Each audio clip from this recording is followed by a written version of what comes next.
This is Kim. And I'm Mike. And we have in the back seat right now our two kids. We have Superstar Avon. Say hi, Avon. What's up? And then we have Superstar Elijah.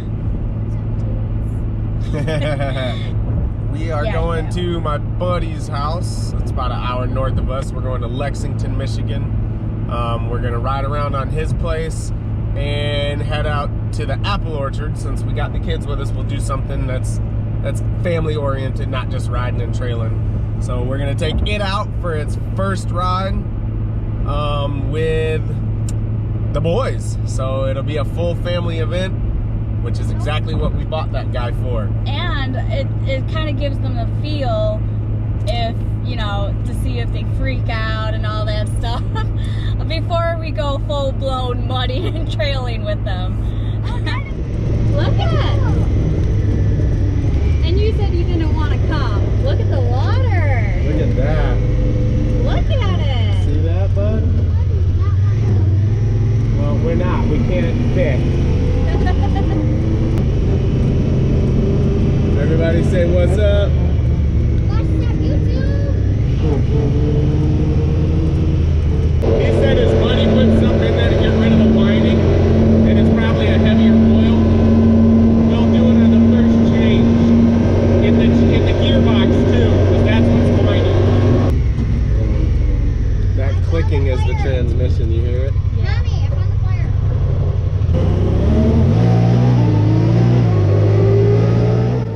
So the noise level of the Pioneer was actually pretty loud. Both my kids didn't like it, especially when Mike accelerated, just because it just got so loud. It was pretty deafening. For those who actually do go on long trail rides, it's probably not for the sensitive ear type. Definitely not, because my kids just hated it. They kept asking, when are we done? When are we gonna stop? I mean, they didn't care about the scene and everything else in between. It was just acceleration was just so loud, and I guess it kind of just threw it off for them.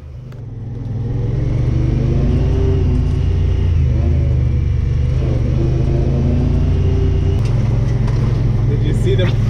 Avon, the nets are there to keep the trees from hitting you, bud. Is there a natural reaction? Like, I just spit the mud everywhere, bud. You should have seen the mud go flying. So on the side of the Pioneer, there's these nets, and it is to prevent any brush, trees, or any type of debris that could smack you in the face when you're trail riding to injure you, and that is really cool and something that I really liked. I don't know how deep it is. Look at the water, Elijah. Matter of fact, we'll leave it at 4. I don't need dip block, but I'll leave it at 4. Oh, that's heat from the, that's the engine. Holy crap, that is warm. at least we'll know that we're warm in the winter. Fuck a heater, dude. Just put your winter gear on and you'll be warm in no time. So within 20 minutes of the ride, the engine started to get really warm. It got so warm to the point I even asked Mike if we had a heater on, because it was just that warm. Turns out it was the engine, and this kind of worries me, especially in the summer when we're going to be trail riding and it's already like 80-90 degrees out, and then you already have the engine just heating us up even more. That's something that I won't look forward to, and I'm kind of upset about how heated the engine would get. There's a place up, I have automatic, up there with like manual, all the sport. color changes. And it's gonna be a good picture for you guys. All right, come over here, Ethan. Okay, so right now we went on one of the trails, and we are in what township, county? Where are we at?